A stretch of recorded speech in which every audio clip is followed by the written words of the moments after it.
Bien, mesdames et messieurs, bonsoir.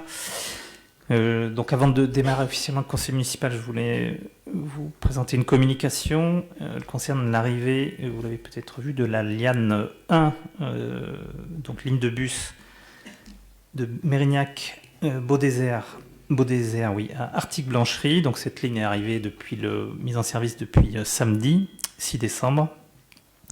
Et c'est donc une ligne de bus qui offre un service à l'heure de pointe, on va dire, dans la journée, entre 6h et 18h, un bus toutes les 12 minutes, et une extension de ces horaires de 5h du matin jusqu'à, selon les jours, donc jeudi et vendredi, jusqu'à 1h du matin, voire 1h20 pour le dernier bus jusqu'à Artigues.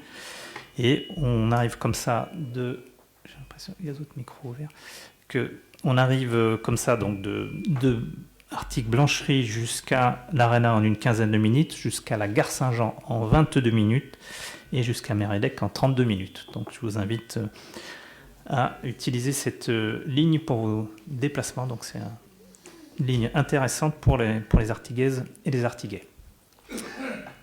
Je vais maintenant passer donc à l'ouverture. Donc j'ouvre officiellement la séance du conseil municipal du 8 décembre 2025 et je vais commencer par les présences et l'appel comme à l'accoutumée.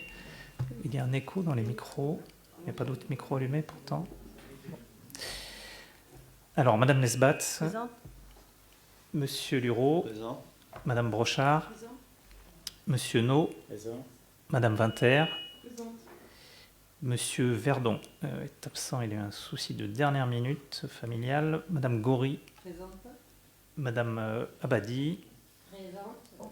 Madame Foran, Monsieur Maître est absent à donner procuration à Madame Lesbatz. Madame Larry est absente à donner procuration à Monsieur Lureau.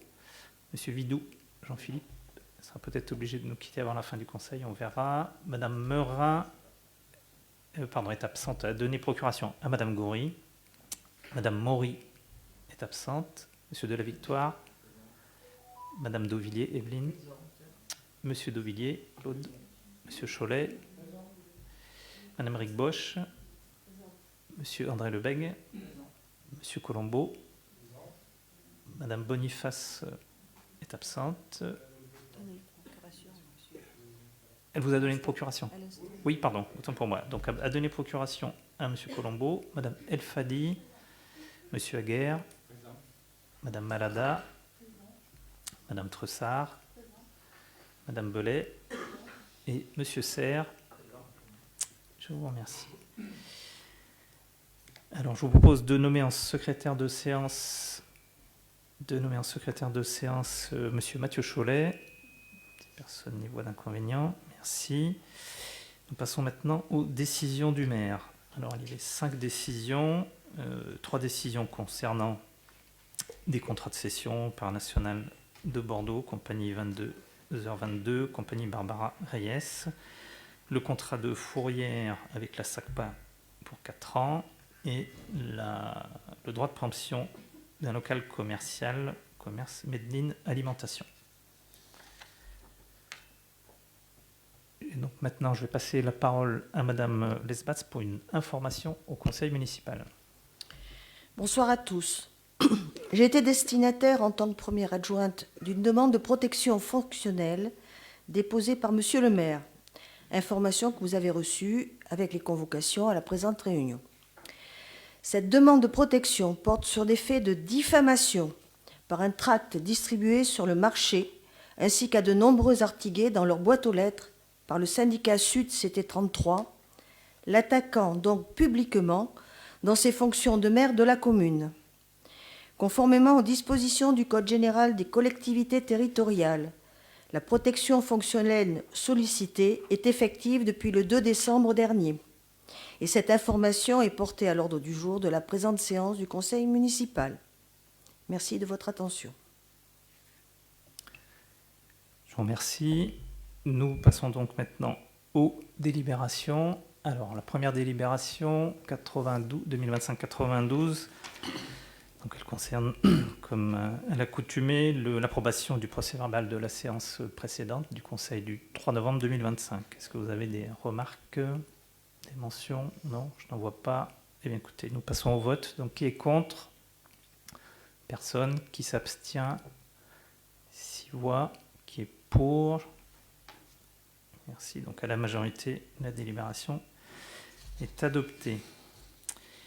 La délibération suivante, 93, c'est donc une mise à jour du tableau des effectifs, création et fermeture de postes, avec la création de 2 postes d'adjoint administratif territorial et un poste de rédacteur territorial. Est-ce que vous avez des questions? Une prise de parole, Monsieur Cholet? Oui.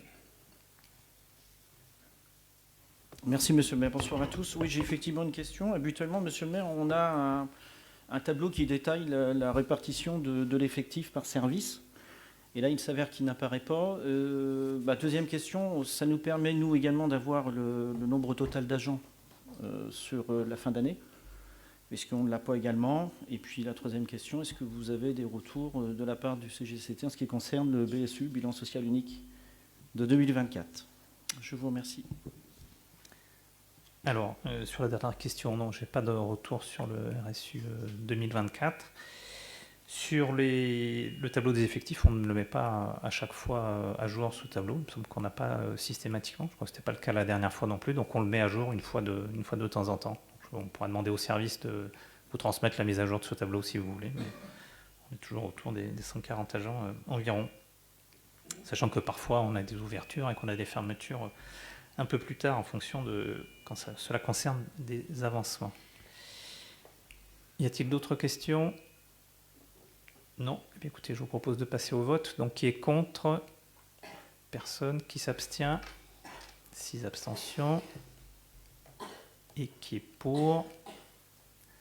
À la majorité. La délibération est adoptée. Je vous en remercie. La délibération suivante, la 94, elle concerne une convention de mise à disposition d'un service de téléalerte avec Bordeaux Métropole. Donc c'est un service dont était doté depuis de nombreuses années la ville de Bordeaux et via un marché qui est porté par Bordeaux Métropole. Donc ce service de téléalerte est un dispositif qui permet d'envoyer, en cas d'alerte, comme son nom l'indique, des messages vocaux ou des SMS en masse auprès de personnes qui seraient préalablement inscrites ou qui figurent dans l'annuaire universel, même si l'annuaire universel est de moins en moins alimenté. Voilà, donc la délibération présente les coûts modiques pour la collectivité, avec une partie des coûts notamment qui sont pris en charge directement par Bordeaux Métropole, et un coût annuel d'abonnement pour la commune qui est de 576 €, c'est-à-dire 7 centimes, un peu moins de 7 centimes par habitant, plus le coût lorsque l'alerte est donnée de 0,072 centimes pour le coût d'un SMS. Puis il y a un petit coût de formation de 540 € pour 7 ou 8 agents de la collectivité pour la mise en œuvre de ce dispositif. Est-ce que vous avez des questions? Je n'en vois pas. Eh bien écoutez, je vous propose de passer au vote. Donc qui est contre? Personne. Qui s'abstient? Non plus. Eh bien, à l'unanimité, la délibération 94 est adoptée. Merci. Alors, sur la délibération 95, qui concerne donc, comme tous les ans, la délibération concerne l'engagement avant vote du budget. Donc l'article L 1612-1 du CGCT nous permet d'avancer, donc de travailler sur la partie des dépenses de fonctionnement et aussi du remboursement du capital des annuités. Donc sur la partie fonctionnement, il n'y a pas de difficulté. Et sur la partie, cette délibération, donc elle cible aussi le fait de pouvoir utiliser le budget d'investissement, donc à la fois sur le budget de la ville et sur le budget annexe, donc des écoles d'art, à hauteur de 1/4, donc d'engager 1/4 du budget d'investissement de ces deux budgets, ville et école d'art, pour l'année prochaine, en attendant le vote du budget. Alors, je dois préciser qu'au 3e considérant de la délibération, il y a une petite coquille sur la date, puisqu'au 3e considérant, il faut lire, au lieu de jusqu'au 15 avril 2025, il faut lire jusqu'au 30 avril 2026, puisque l'année prochaine, en raison des élections municipales du mois de mars, on a un délai supplémentaire pour voter le budget. Donc c'était correct au premier considérant, mais pas au troisième. C'est un copier-coller, évidemment, de l'année dernière. Avez-vous des questions sur cette délibération classique et annuelle? Je n'en vois pas. Eh bien, écoutez, je mets au vote. Donc, qui est contre? Personne. Qui s'abstient? Vous abstenez. Alors, 6 abstentions. C'est difficile de fonctionner sans budget. Hein. C'est quand même... C'est un peu difficile. Et donc, qui est pour? Merci. Donc, à la majorité, la délibération est adoptée. Alors, délibération 96. Donc, il s'agit ici d'une régularisation, une demande de remise gracieuse pour des pénalités relatives à une facturation au niveau des écoles d'art. Donc, nous avons eu un dysfonctionnement dans le logiciel de facturation des écoles d'art de la ville, qui fait que plusieurs familles se sont retrouvées dans l'impossibilité technique de régler dans les délais. Et automatiquement, la comptabilité a appliqué des pénalités de retard. Donc, bien sûr, on propose cette délibération pour ne pas pour ne pas appliquer ces pénalités de retard automatiques. Donc, nous sommes obligés de passer par une délibération qui permet d'exonérer de ces pénalités une quinzaine de familles pour un montant total de 137,74 €. Avez-vous des questions ou des remarques? Non. Et écoutez, nous passons au vote. Qui est contre? Personne. Qui s'abstient? Non plus. À l'unanimité, la délibération 96 est adoptée. Et je vous en remercie. Alors, la délibération 97. Donc, cette délibération, nous proposons d'instaurer un abattement de 30% sur la taxe foncière sur les propriétés bâties au profit des logements qui font l'objet d'un bail réel solidaire. Donc, ce n'est pas pour... Ce sont seulement pour le bail réel solidaire. Donc, je rappelle ce qu'est le bail réel solidaire. C'est un système d'accession à la propriété qui permet d'acheter uniquement les murs d'une propriété et non pas le sol, puisque la propriété foncière elle est maintenue par un organisme de foncier solidaire, un OFS. Et donc, l'article 1388 du Code général des impôts permet à la commune d'instaurer un abattement qui peut aller de 30 à 100% pendant la durée du bail. Donc nous proposons ici de proposer un abattement de 30% sur les logements en BRS, dans la mesure où cela permettra, nous pensons, donc de favoriser la vente et l'accession à la propriété d'un certain nombre d'habitants de la commune qui pourront accéder par ce biais-là un peu plus facilement. C'est un petit coup de pouce que l'on peut donner à l'achat de logements en BRS, puisqu'on voit qu'aujourd'hui, l'immobilier est en grande difficulté et qu'il y a quand même besoin de construire. Et à la fois, les habitants ont aussi beaucoup de mal à se loger dans de nombreuses communes de la métropole. Donc nous faisons d'une pierre deux coups par ce petit coup de pouce qui donc sera applicable à partir du 1er janvier 2026. Est-ce que vous avez des questions ? Pas de questions. Eh bien, écoutez, nous passons au vote. Donc, qui est contre? Personne. Qui s'abstient? Non plus. Eh bien, à l'unanimité, cette délibération 97 est adoptée et je vous en remercie. Alors, il reste donc, pour ma part, 2 délibérations un peu techniques. Alors, la première, elle concerne la convention cadre pour la création des services communs entre Bordeaux Métropole et la commune d'Artigues, mais c'est surtout un avenant numéro 3 qui concerne la révision de niveau de service. Donc ces révisions de niveau de service, c'est simplement lorsque nous sommes, comme nous, que nous avons des services mutualisés avec Bordeaux Métropole, c'est la façon dont on contractualise les augmentations ou les baisses de niveau de service. Typiquement, si on demande 3 ordinateurs de plus, ou si on décidait que les élus municipaux passaient tous avec des ordinateurs portables plutôt que des tablettes, parce que les ordinateurs portables sont un peu plus chers que les tablettes, on aurait une augmentation du niveau de service. Et inversement, si tout le monde revenait à des tablettes, on aurait un coût qui serait diminué. Donc c'est ce genre d'ajustement que l'on a en cours d'année. Bon, je n'ai pas cet exemple-là, mais ça peut être le cas pour d'autres services. Et essentiellement, le plus gros poste mutualisé, c'est le poste des services de l'information, donc ce qu'on appelait l'informatique il y a quelques années.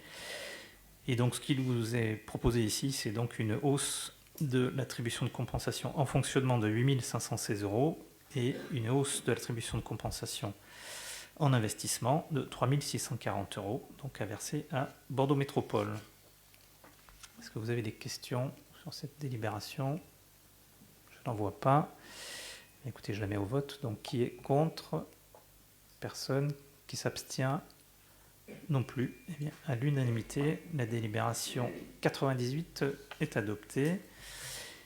Et la suivante, donc, qui cette fois-ci concerne toujours un peu le même sujet. Donc, c'est la présentation du rapport de la Commission locale d'évaluation des transferts de charges. Donc ce rapport qui est présenté par Bordeaux Métropole, qui doit être approuvé par toutes les communes. Et en ce qui concerne la commune d'Artigues, on y retrouve les deux montants dont je vous parlais précédemment.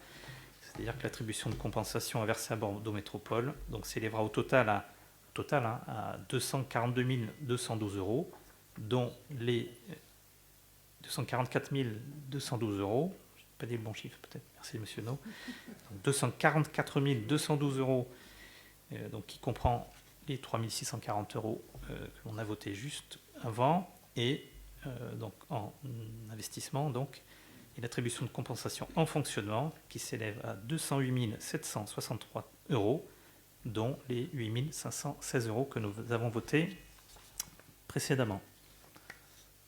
J'imagine qu'il n'y a pas de questions non plus, de précision. Eh bien, écoutez, nous devons la voter aussi, ce rapport, cette délibération. Donc, qui est contre? Personne. Qui s'abstient?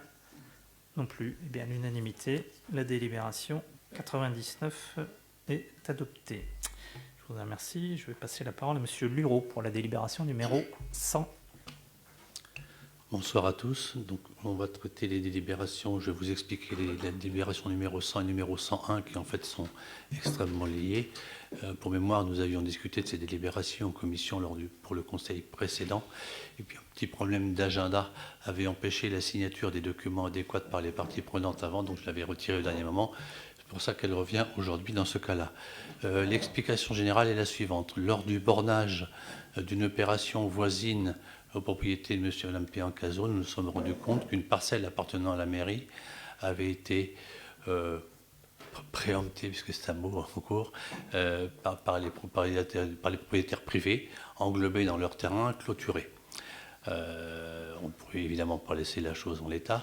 Donc se proposer à nous deux solutions, soit faire déplacer ces clôtures, mais ça impliquait aussi de faire déplacer tout ce qui était installation électrique, alimentation de courant faible, c'était un peu compliqué, soit proposer aux propriétaires de racheter la parcelle de terrain à la municipalité. C'est cette deuxième solution que nous avons choisi de mettre en œuvre. Bon, il va de soi que cette parcelle étant englobée dans une propriété privée depuis plus de 20 ans, elle n'avait pas beaucoup d'intérêt public, sinon on s'en serait rendu compte avant. Donc les deux délibérations que nous vous proposons, la première consiste à déclasser cette propriété et de la rebasculer dans le domaine privé de la municipalité d'Artigues, permettant sa vente. Et la deuxième délibération est la vente de ce morceau de terrain aux propriétaires actuels qui l'ont clôturé chez eux, donc ce qui ne changera rien pour eux, si ce n'est qu'ils en seront officiellement propriétaires. Bien entendu, sur le fait que les domaines aient estimé ce terrain et que nous ne prenons à notre charge aucun coût, tout est à charge du preneur. Donc voilà les deux délibérations que je propose de voter ce soir. 1, le déclassement de la parcelle pour en permettre la vente, et 2, la vente de cette parcelle à ceux qui l'occupent actuellement, afin de régulariser la situation, comme ça tout le monde est en règle. Voilà. Monsieur le maire. Merci monsieur Lureau. Donc avez-vous des questions, prise de parole? Je n'en vois pas. Bien, écoutez, je propose de la mettre au vote. Qui est contre? Personne. Qui s'abstient? Personne non plus. Eh bien, l'unanimité, la délibération 100 est adoptée. Monsieur Lureau pour la 101. C'est la même chose. Enfin, c'est la même chose, j'ai une même explication. Donc la 101, sauf s'il y a deux questions particulières. Mais... Oui. Donc je la mets, pardon, s'il n'y a pas d'autres questions non plus, je la mets au vote, c'est la même explication. Qui est contre? Personne. Qui s'abstient? Non plus. À l'unanimité, la délibération 101 est adoptée. Je vous en remercie. Je passe maintenant la parole à Madame Brochard pour la délibération 102 pour les chèques cartes. Bonsoir à tous. Donc, je rappelle que le chèque carte concerne les jeunes de 14 à 18 ans Et cette année, donc, le chèque carte est passé de 25 € à 30 €.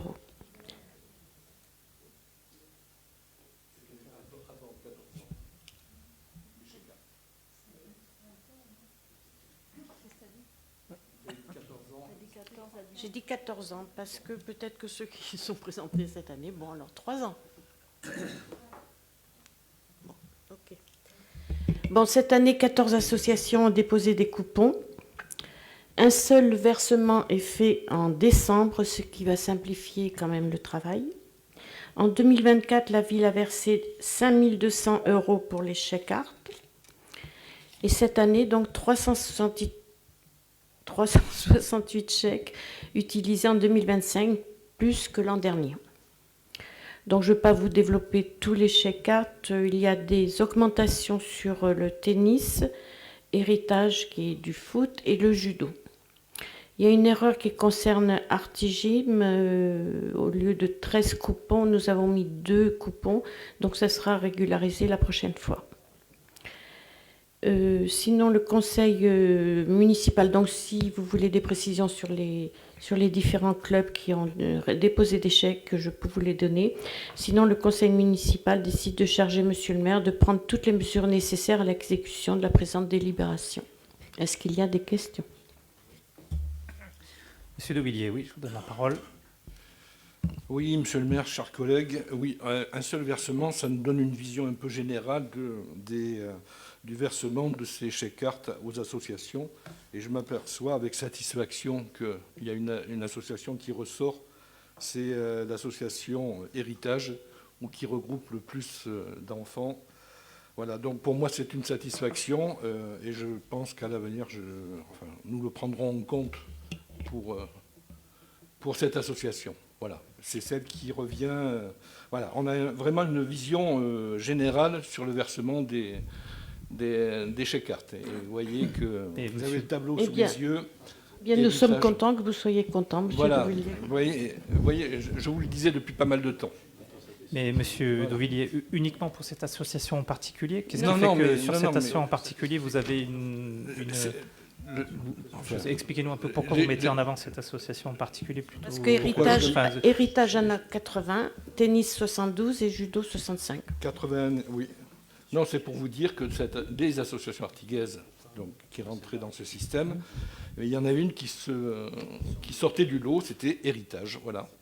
Simplement. Oui, donc Simplement. Donc, Merci. prenez en compte à l'avenir de cette association aussi. Je laisse monsieur Aussi. le maire vous Oui, répondre. allez-y, madame Brochard, pardon. Allez-y. Ben oui, parce que je pense que vous pensez à la... Monsieur de Villiers? Oui. Oui, mais on en tient compte et on est content pour vous. Et il y a 3 associations qui se sortent un petit peu du lot, voilà. Voilà. Mais effectivement, vous n'avez pas répondu à ma question, monsieur de Villiers. Pourquoi cette association en particulier, vous la mettez aussi en avant? Parce que le sentiment... Parce que les autres associations, nous, on travaille pour toutes les Le associations. sentiment général, pour avoir partagé avec les parents, ils se sentaient un petit peu délaissés, monsieur le maire. Voilà, si vous voulez la vérité, ils se sentaient vraiment délaissés par rapport... voilà. Par rapport Donc, au fait... vous voulez une réponse concrète, la voilà. Mais par rapport à Là, fait voilà. de... Mais qu'est-ce qui vous fait dire ça, monsieur Par de rapport Villiers? à quoi? Madame Brochard, pardon, on va vous lisez la parole. Voilà. Mais qu'est-ce qui Je ne vous... vais pas plus loin dans mon commentaire, vous comprenez très très bien ce que je veux dire. Absolument pas, monsieur de Villiers. Vous exprimez un élément. Alors, je sais que historiquement, vous étiez à l'origine de cette association. Et d'ailleurs, moi, j'ai autorisé, effectivement, vous le savez, cette association à utiliser les terrains de la commune. Donc, s'il y en a bien un ici qui a favorisé l'association Artig Football Club Héritage, c'est bien moi. Et par contre, qu'elle n'ait pas eu de subvention l'année dernière, si cette année, cela à quoi vous faites allusion, c'est simplement qu'il y avait des règles que vous aviez vous-même instaurées il y a quelques années, qui disaient que les associations, on attendait 3 ans pour qu'elles aient une subvention. Cela dit, cette association, comme les autres, elle bénéficie aussi des installations de la commune, du clubhouse, des terrains, etc., du bus, enfin de toutes les autres services, merci monsieur No, de tous les autres services qui sont attribués à toutes les associations. Et d'ailleurs, le chèque carte, comme vous le signalez vous-même, en fait partie. C'est même l'association qui, indirectement, parce que ce sont les familles que l'on aide, ce ne sont pas les associations, je le rappelle, les familles. Donc les familles qui sont dans cette association en bénéficient aussi, et j'en suis tout à fait ravi. Je vous propose de passer au vote sur cette délibération, s'il n'y a pas d'autres questions. Alors, nous passons au vote. Donc, qui est contre? Personne. Qui s'abstient? Non plus. À l'unanimité, la délibération 102 est adoptée et je vous en remercie. Donc, pour la dernière délibération, Madame Lesbat a la parole. Oui, cette délibération concerne une aide financière pour l'achat d'un vélo électrique. Je vous rappelle que le 3 mars 2025, on avait fait une délibération qui annonçait la possibilité d'aider les personnes qui voulaient faire l'achat d'un VAE. Et donc, il fallait habiter Artigues, il fallait avoir plus de 18 ans et il fallait avoir une aide de la métropole pour cet achat. Et donc 5 personnes se sont manifestées. Donc 5 personnes, on les aide à la hauteur, on avait annoncé qu'on aidait à la hauteur de 100 € par demande, ce qui fait qu'on a 500 € d'utilisés et on a encore, pour cette année, disons 5 volontaires sur les 25 qui étaient possibles au départ. Merci Madame Lesbat. Y a-t-il des questions sur cette délibération? Pas de questions, pas de prise de parole. Eh bien, nous la mettons au vote. Donc, qui est contre?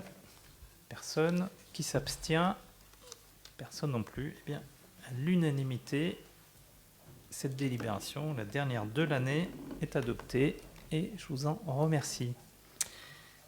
Nous avons deux questions orales qui ont été posées par Monsieur Cholet et son groupe. Oui, c'est Madame El Fadi qui prend la parole. Allez-y, Madame El Fadi. Bonsoir à tous. Pour la première question, c'était à combien s'élèvent les frais de justice engagés par la commune dans le cadre des litiges avec certains agents et quelles sont les raisons qui justifient ces dépenses? Merci. Ça, c'est la première question. Alors, la première question, il y aura une réponse un petit peu longue. Donc, la première partie de ma réponse, c'est que d'une part, vous ne m'avez pas précisé sur quelle période vous souhaitiez connaître les frais de justice engagés par la commune, parce que c'est quelque chose qui, historiquement, depuis plusieurs années, c'est-à-dire que même sur le mandat précédent. Parce que c'est quelque chose qui est courant, c'est-à-dire que la commune, en général, engage des frais de justice depuis tout temps, je pense, quand il y a des conflits, alors soit avec des administrés, soit avec des agents. Donc là, j'ai compris qu'il concernait un conflit avec des agents.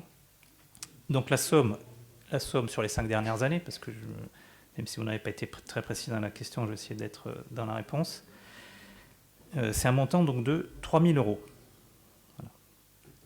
Montant de 3 000 € pour les frais de justice. Mais vous évoquez le cas d'un conflit avec des agents, et puis comme on a eu un sujet en début de conseil, alors il se trouve que j'ai adressé aujourd'hui même au secrétaire départemental du syndicat Sud, c'était 33, un courrier qui était une réponse à sa propre lettre ouverte du 26 novembre dernier. Je vais vous la lire pour éclairer un peu la situation. Alors, monsieur le secrétaire départemental, j'ai reçu le 26 novembre dernier une lettre ouverte de votre part qui fait suite à de nombreux courriers d'alerte, mise en demeure et autres tracts de votre organisation syndicale, quasi exclusivement centrés sur la situation de la direction éducation, enfance et jeunesse de la ville d'Artigues près Bordeaux.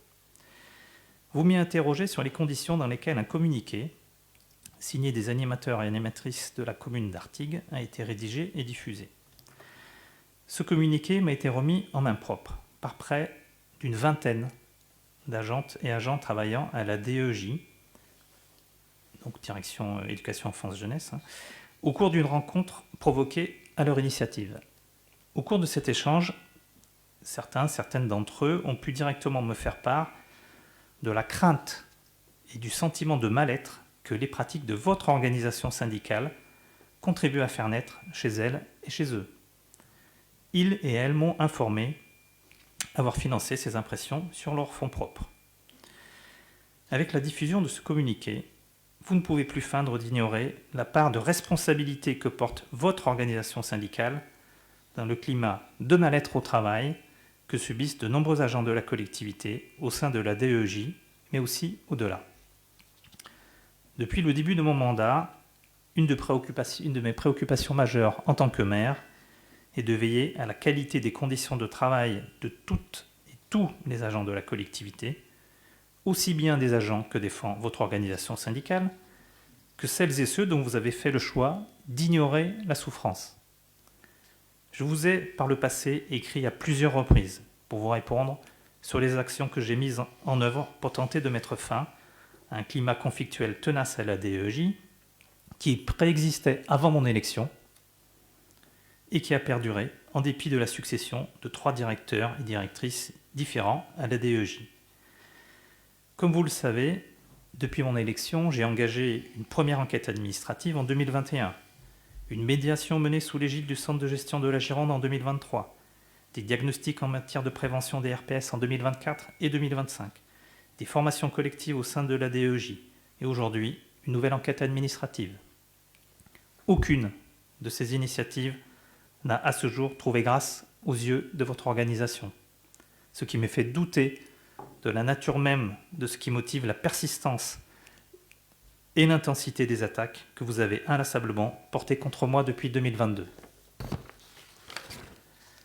Votre organisation qualifie encore récemment, dans votre Gazette des Suds d'octobre 2025, de punitive la réorganisation intervenue en 2023 à la DEJ. Vous persistez là à contester ma légitimité et mon droit, en tant que représentant de la commune, à mettre en œuvre la politique que nous avons définie avec mon équipe dans le cadre de notre mandat. Les représentants du personnel m'avaient d'ailleurs, dans le même ordre d'idées, clairement indiqué, lors d'une réunion du CST, que je n'avais été que fragilement élu avec 21 voix d'avance au second tour de l'élection municipale de 2020. En 2022, vous aviez déjà fait le choix d'exporter le conflit social en dehors de la collectivité, en distribuant des tracts à la sortie des écoles et aux abords de la mairie.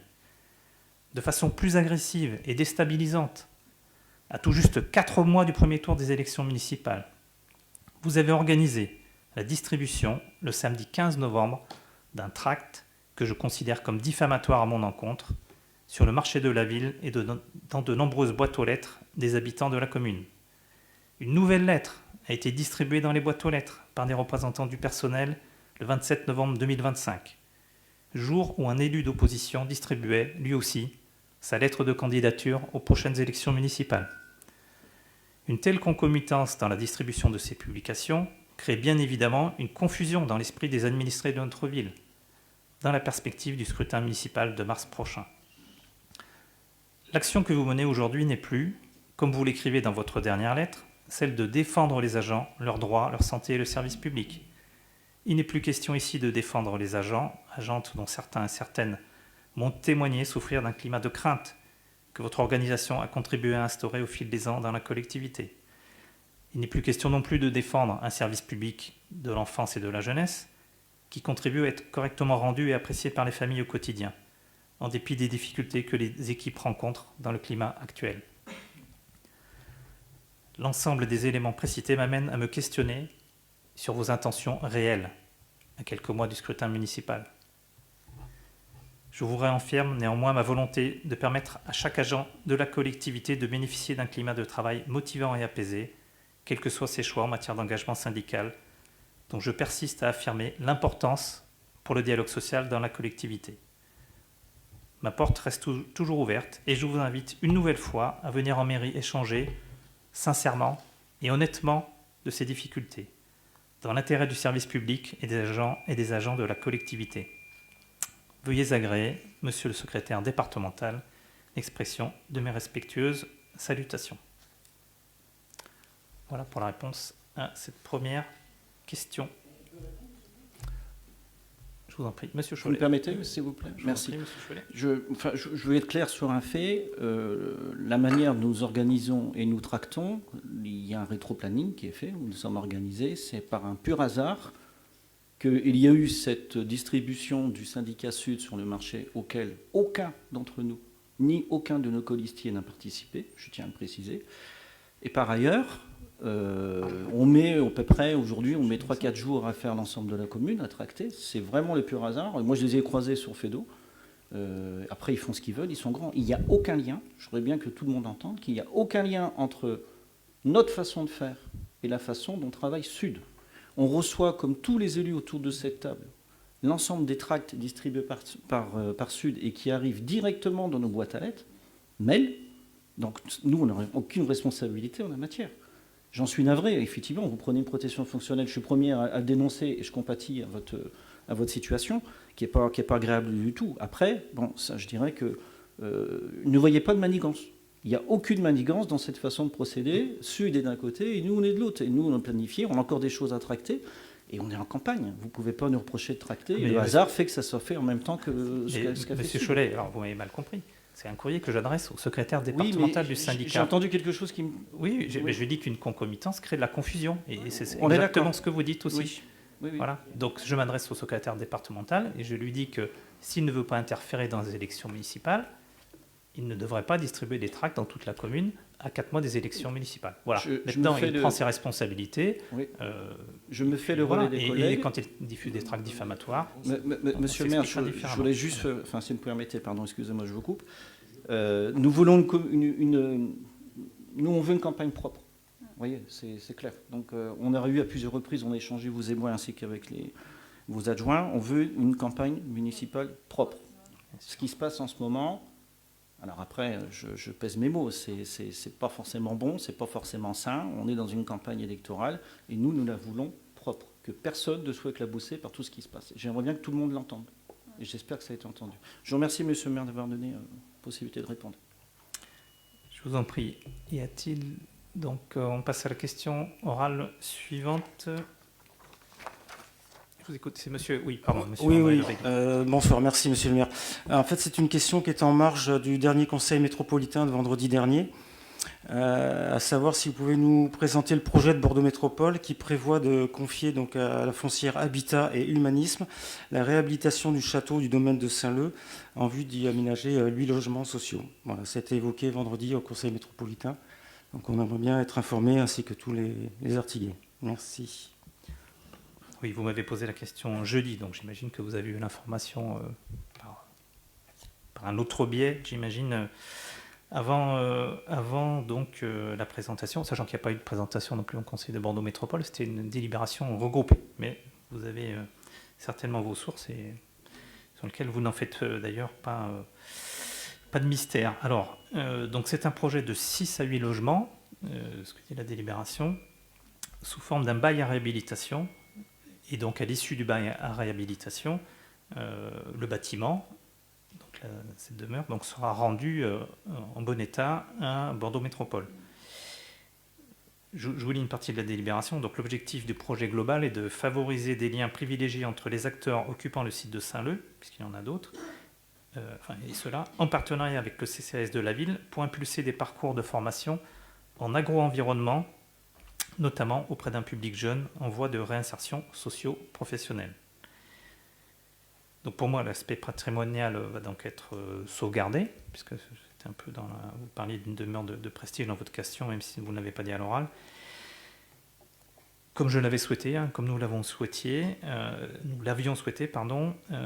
alors que la vente à un acteur privé, puisque Bordeaux Métropole avait préempté notre demande, alors que la vente à un acteur privé n'aurait apporté certainement aucune garantie en ce sens, et même certains du contraire, puisque un promoteur immobilier s'était positionné avec un projet d'une quinzaine de lots sur ce domaine. Donc on n'aurait pas eu du tout la même chose et le même environnement pour les riverains. Donc on sait que les travaux n'impacteront pas le voisinage, ce sont des travaux essentiellement à l'intérieur de la bâtisse, qui est assez éloignée des riverains. Et donc moi je suis très heureux que des personnes à faible revenu puissent bénéficier dans leur parcours immobilier, puisque ce sont des jeunes qui resteront quelques années, et puissent bénéficier d'un logement dans un cadre agréable tel que celui du domaine de Saint-Leu. Et puis je vous montre un exemple ici qui est celui à l'écran de la Samaritaine, qui a été transformée, on le voit peut-être pas très bien, mais transformée aussi en logement social. Donc on a des bâtiments historiques, des bâtiments classés qui peuvent être transformés en logement social. Monsieur Colombo, c'était une question orale de l'autre groupe. Oui, mais je voulais juste intervenir sur cette question parce que je la trouve assez pertinente. Je ne vais pas juger sur le fond parce que je suis tout à fait d'accord avec le projet. On ne peut pas être contre, forcément.